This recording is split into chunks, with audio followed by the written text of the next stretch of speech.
बहुत समय पहले की बात है। एक गांव था जिसका नाम मूर्खपुर था। इस गांव के लोग खुद को बहुत चतुर समझते थे, लेकिन वास्तव में वे बड़े मूर्ख थे। गांव के लोग अजीबोगरीब काम करते और हमेशा अपनी चालाकी की तारीफें करते। एक दिन गांव में एक अजनबी आया। उसका नाम रमेश था और वह बहुत ही चालाक और धूर्त था। उसने गांव के लोगों को उनकी मूर्खता का फायदा उठाने का सोचा। रमेश ने गांव के चौपाल पर एक बड़ा सा तमाशा करना शुरू किया। उसने गांव वालों से कहा, मुझे लगता है कि आप सब बहुत चतुर और महान हैं। मैं आपसे कुछ नया सीखना चाहता हूँ। गांव वाले खुश हो गए और बोले, हाँ, हम बहुत चतुर हैं। हम तुम्हें बहुत कुछ सिखा सकते हैं। रमेश ने अपनी योजना शुरू की। सबसे पहले उसने गांव वालों से कहा, आप लोग इतने चतुर हैं, तो क्यों ना आप लोग अपने धन को दोगुना कर लें।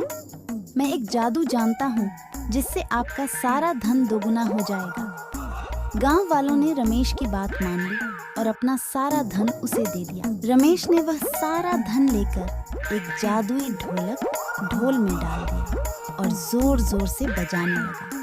कुछ समय बाद उसने ढोलक खोली और बोला, अरे धन गायब हो गया। लगता है ढोलक में कोई जादू था। अब मैं अगले हफ्ते वापस आऊंगा और तब तक ढोलक का जादू ठीक कर दूंगा। गांव वाले कुछ समझ नहीं पाए और रमेश को जाने दिया। रमेश ने सोचा कि यह आसान था और अब वह और बड़ा धोखा करेगा। अगले हफ्ते रमेश फिर आया और बोला, अब मैं आपको एक नया जादू सिखाऊंगा जिससे आप सब अमीर हो जाएंगे। इस बार उसने गांव वालों से कहा, आप लोग अपने खेतों में जादुई बीज बोएं।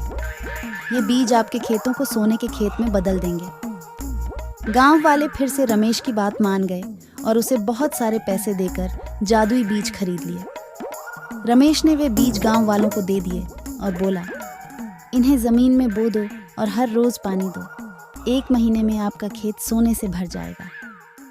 गांव वालों ने ऐसा ही किया, लेकिन 1 महीने बाद भी कुछ नहीं हुआ। अब गांव वालों को समझ में आ गया कि रमेश ने उन्हें धोखा दिया है। वे सभी रमेश के पास गए और उससे पूछने लगे, कहाँ हैं हमारे सोने के खेत? रमेश ने हंसते हुए कहा, आप लोग खुद को बहुत चतुर समझते हैं, लेकिन असल में आप बहुत मूर्ख हैं। मैं तो बस आपके साथ मजाक कर रहा था। गांव वाले शर्मिंदा हुए और समझ गए कि वे अपनी मूर्खता में फंस गए थे। उन्होंने रमेश को गांव से भगा दिया और कसम खाई कि अब वे किसी अजनबी की बातों में नहीं आएंगे।